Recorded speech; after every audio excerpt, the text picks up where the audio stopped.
Dan Lauria, it's so great to have you on Making Reagan. Oh, thank you. Thank you for having me. I got to tell you, this is tonight as I was watching your performance as Tip O'Neill, I was patting myself on the shoulder thinking, was it me or Sean that thought of you for this role? Because whoever it was brilliant. I'm going to take credit for it. Well, you take credit and I'll take the check. It might have been Sean, but seriously, as I was watching you and just watching the way you carried yourself and walked, it's Tip O'Neill. I mean, you have pulled this off, and thank you for, first of all. Oh, he's a great character, and my mentor, Charles Durning, who would have been a great Tip O'Neill himself, although he was short, he always taught me to rob from old actors. So I saw a lot of Cagney in Tip O'Neill. Well, yeah. How did you prepare for this? Watching Cagney, I watched a few, especially Love Me or Leave Me, and a few where he was a jolly guy, where Cagney had a nice laugh, which reminded me of Tip O'Neill's laugh on a couple of interviews I saw. So I kind of put a little Cagney-esque Irish in it. It was fun. It's fun to do that. And you did watch some Tip O'Neill material, Oh, too. of course. Not as much as I would have liked to. Believe it or not, the hardest thing was a physical thing. When he laughed, he didn't show any teeth. You're right. Yeah. Now that I think about So when the president, I have that when I meet Ronald Reagan, and we both, it says in the script, chuckle. I had to make sure no teeth showed. Because you try to be as truthful as you can to the actual character. And what about the real Tip O'Neill? Did you ever meet him? Did you ever know? Never met him. I read Chris Matthews' book. I really enjoyed that. Some people question how close of a friend he was to Ronald Reagan. But I got the impression, especially after Ronald Reagan was shot, they actually did become pretty good drinking buddies. I think politics wore them both down. That was the feeling I had. And to have somebody from the other side who you could shake hands with and have a beer with, I think was very important to both men. So I think it was almost out of necessity that they became friends towards the end of Reagan's second term. Talk about the scenes in the movie that you're in. Give us a little rundown on what they mean to you. Well, I feel I have one of the best scenes in the movie, which we haven't shot yet. But I'm really looking forward to it. Is after Ronald Reagan was shot and Tip O'Neill went to see him, and we end up saying the prayer, the 29th Psalm. But the challenge as an actor is, since we don't have that many scenes together, the one scene that we shot today, we kind of had, both Dennis and I kind of went a little bit more than what was written to show that we were friends. So what was written was great. But as an actor, we had to put in something that wasn't written. We had to show that, these guys could be friends. Because we don't have enough scenes. You could do a movie just on Reagan and Tip O'Neill. Now, how did that work? Both of you, he gave a little, you gave a little. You kind of went off script a little bit. How did that? What's that? Well, it's one thing which I've always learned from Charles Durning. He always liked the phrase supporting actor instead of featured actor.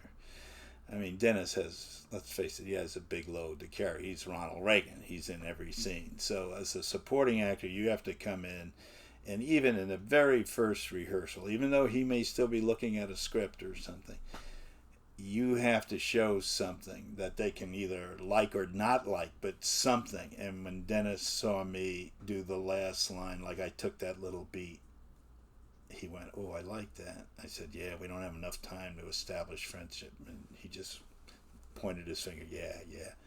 So in the old days, that was always required of supporting actors. In those old movies, when you see them do a 3-minute scene without a cut and they're doing a bit in the middle of the scene, those supporting actors came on set ready to do that bit. And luckily, the leads were like, "Oh, good, that's going to make me look good. Let's do that." So I think Dennis is a very receptive actor, very open.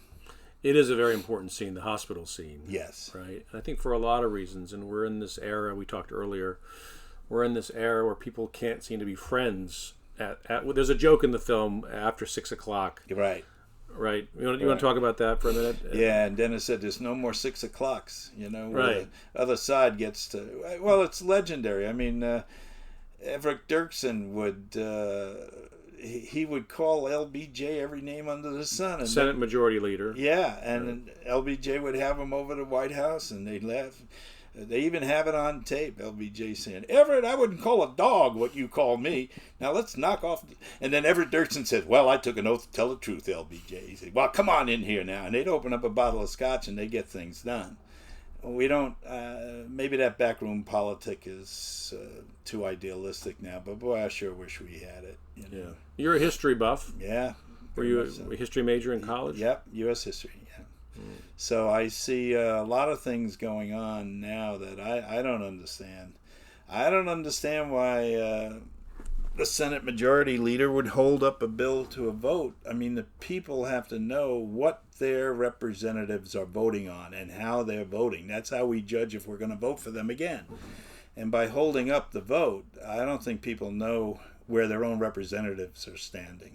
You and I talked about how we couldn't imagine Nancy Pelosi and Donald Trump reading a psalm at the bedside, right? No. It's just not even possible these days. What's happened in the last 40 years that has made that impossible? I have no idea. It's just I really don't. I don't think people. It's like talking about COVID. Every conversation ends with "I don't know."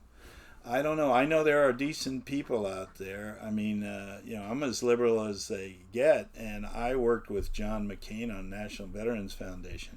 He's one of the finest people I've ever met, and a good guy, and funny. That's what surprised me. I couldn't believe how funny he was. He was always cracking a joke. And it didn't surprise me that him and Joe Biden were such friends. And, when I was actually surprised at how much McCain got along with Hillary Clinton, but they had a common bond. They were united, actually, in a lot of ways against Obama because they hated the Russians. Against Trump, you mean? No, against Obama. They wanted Obama to be harder and harder on the Russians, and they're the ones who set up that thing with the Kurds and all that stuff. And so there might have been a little of what we're talking about there, because it's obvious that Tip O'Neill and Ronald Reagan, they didn't agree on a lot, but when they found common ground, they worked together, and they worked hard together. So. It must have been tough to be Tip O'Neill when Reagan gets shot. Yeah. Because he's trying to hold these conservative Democrats together. Yeah. I think he lost a lot of them because they felt sorry for Reagan. They voted with him after that on the economic package, right? Yeah. That was the big trade-off. Yeah, how do you keep your 26 Democrats they called them boll weevils at the time. Yeah. When the guys got shot, it comes back looking like $1 million, and that was tough. Yeah. Well, I think though that Tip O'Neill was probably happy that Ronald Reagan made it through okay. I wonder how much that incident though affected him mentally. I mean, not that it showed up right away, but taking all the medicines and an operation at that age, it takes its toll. I think I've read that he kind of lost a step. Yeah. After that, it wasn't quite the same. Yeah, well, we all do. It's not, without bullets. Yeah, without bullets. Right. That bullet, that bullet is so interesting. It ricochets off the limousine, flattens like a dime, goes to the suit, hits a rib, bounces off the rib cage, and lands an inch from the heart. It's a shocker. Yeah. Well, the gods are with him that day, I guess. Yeah. I don't know. So as you're preparing, I'm curious. Well, first of all, for those who don't know how movies are made, you fly in the other day. Yeah. For one scene that took a total of 10 minutes. Right. And then you fly home. Yeah, and I did it again this time. What a crazy business. Yeah, well, and I'm glad I did because, unfortunately you had to shut down for a while. I would have went crazy in the room. And I'm working on these other projects, so I got to be back home. Are you just used to this? Is this just the way you roll, huh? Yeah. The life of an actor. Yeah, well, it's also one of the reasons why I've never gone a year without doing a play. Because when you're in a play, especially after the rehearsal's over and the play begins, you are on a very set schedule. You go there, you act, nobody yells cut, nobody edits it. You go out with friends after, have a couple of beers, get up late, go to the gym, have a little lunch, take a nap, and back to the theater again. I love it. This stop and go, it gets old. Before we talk about your career, why haven't you run for political office? You ever think about it? Not really. I mean, I write, and sometimes I'll write things with a little political message to it, but I don't know. I don't see myself in politics. I'm a little too stubborn, I think. To be honest with you. I think Tip O'Neill was pretty stubborn, too. Yeah, but he was able to work with Reagan, especially on the arms agreement. I mean, that was something that was a joint project. I mean, I'm not taking anything away from Reagan. He was definitely the spokesman for that whole movement.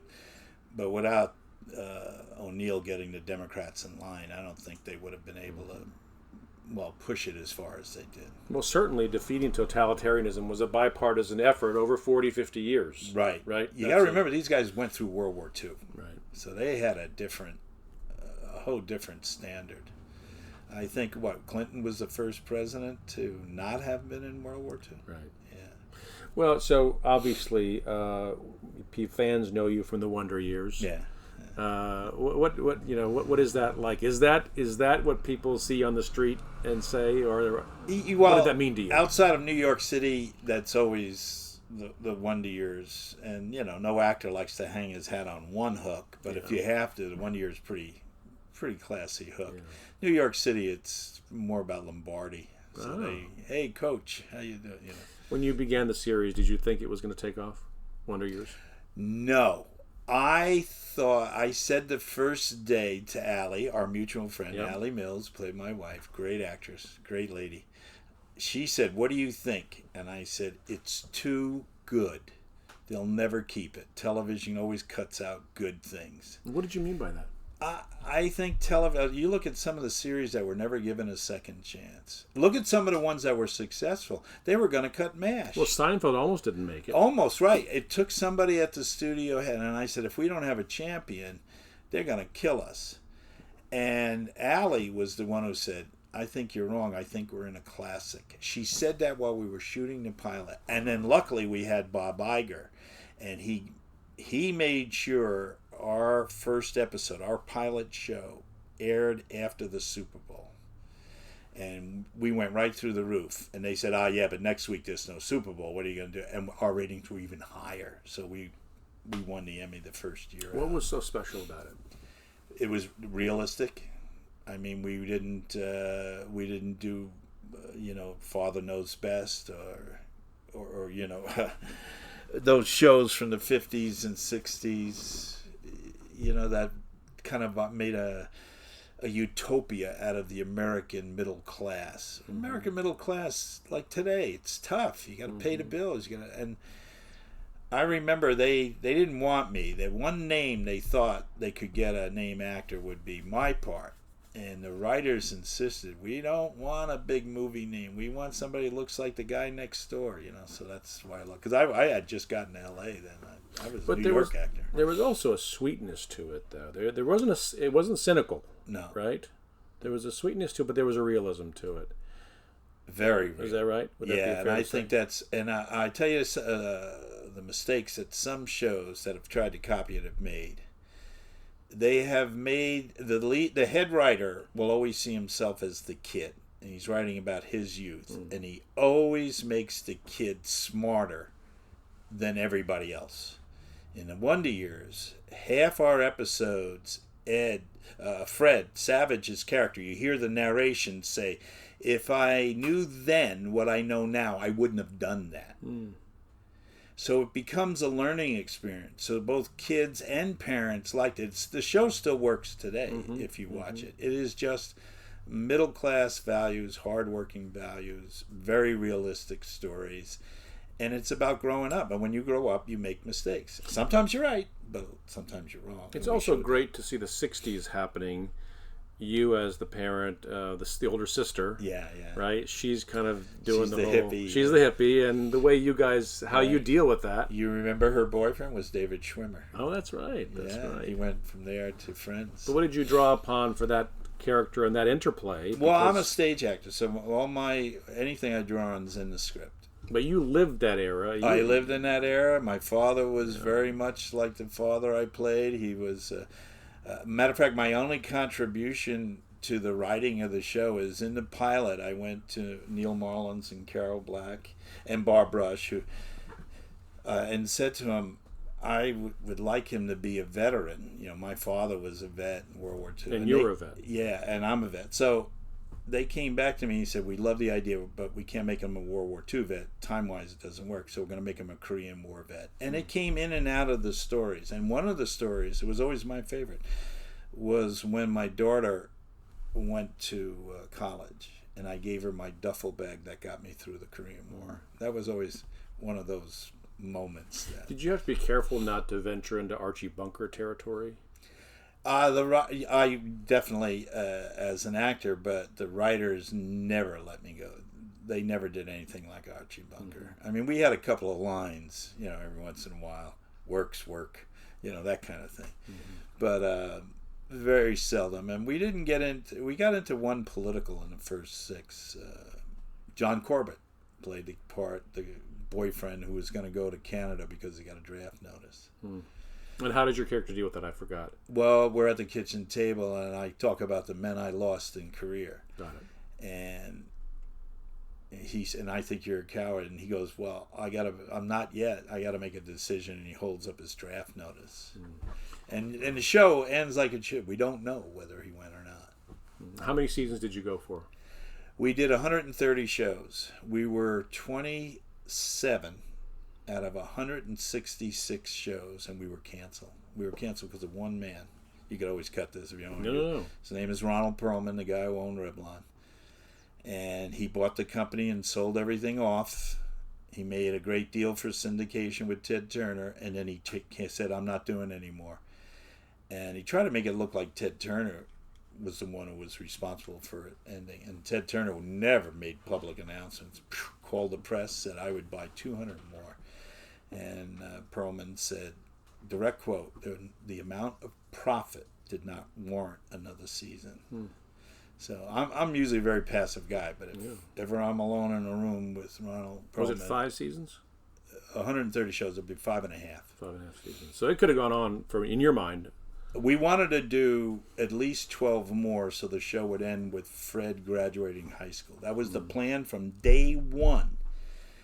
And what you hear in the narration of the last show was all going to be shown in the last scene, because the show ended on a parade, a 4th of July parade.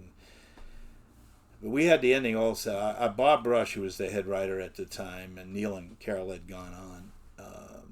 And Bob, even Fred will tell you, he was the real star of the show. He was devastated. I still see him crying in that room. We thought we were going to get a lease. And we all went. We were all supposed to get a raise. And we all went to New World and said, look, we won't take the raise. Let us do 12 more right at the same scale we are now. I've never seen this in all years in business. The Teamsters on our show went to New World and said, we'll let you have 2 less drivers. Let's just do 12 more. Wow. And they wouldn't do it. Wow. You guys are really committed. Yeah. Well, I know that's just one of many things you've done, but that's one that... it was a good show. You are so well known and well loved for. Where did you grow up?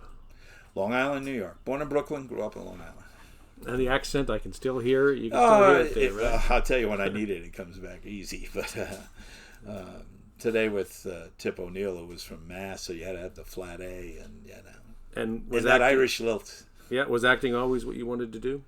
No, I didn't get into acting until I was a junior in college. I went to college to play football. And, I've literally, in spring practice, I was telling a joke, and a little old lady came over and hit me on my shoulder pads with her cane and said, would you like to be in the play?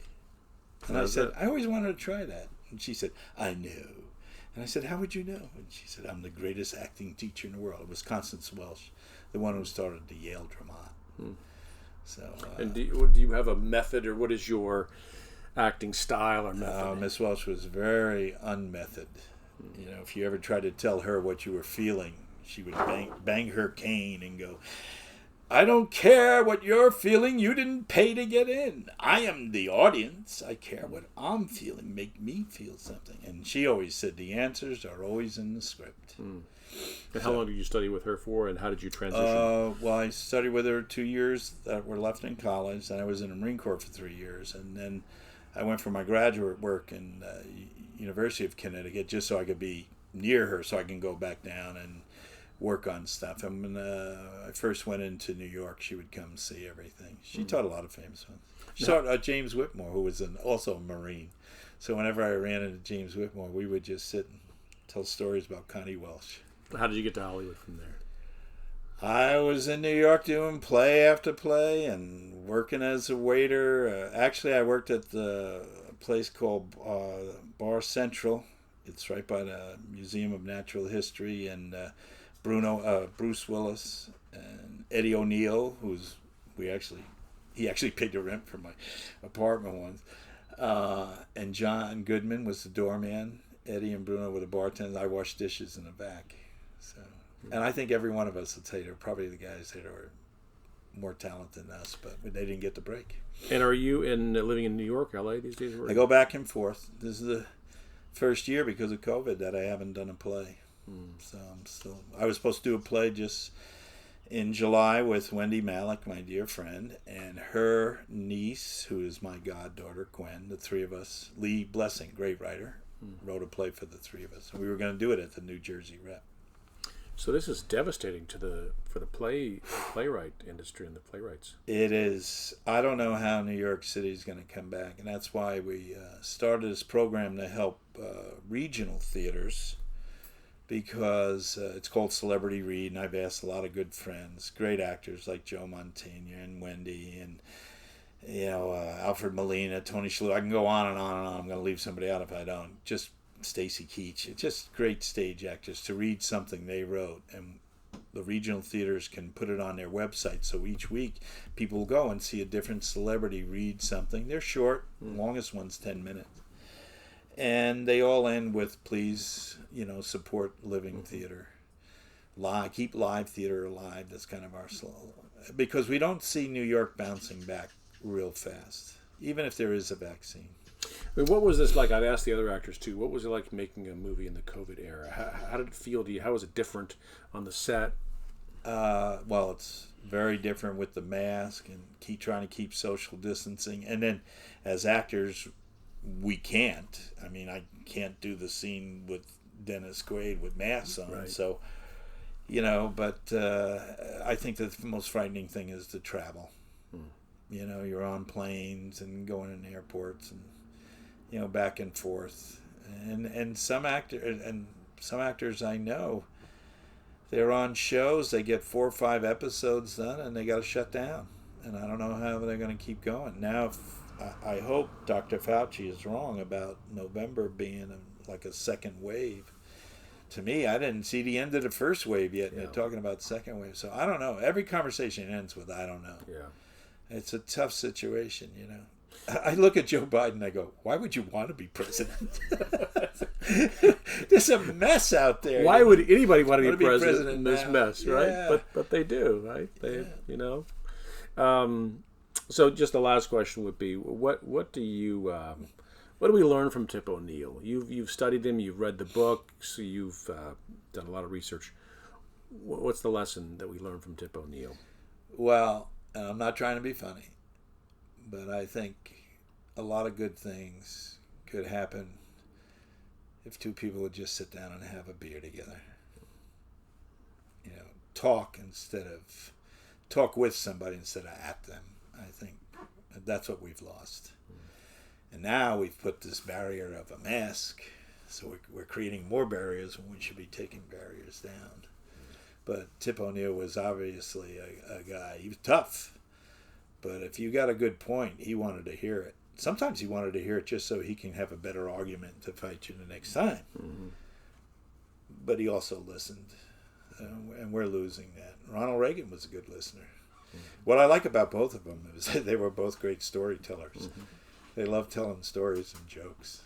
They would do a little one-upsmanship on each other when there was a group around. I kind of like that. A couple of Irish storytellers. Yeah. Well, Dan, it's been a joy having you on the set, and thank you for dropping by and for your great contribution to this movie. My pleasure. Thanks for having me, man. Thank you. It's great.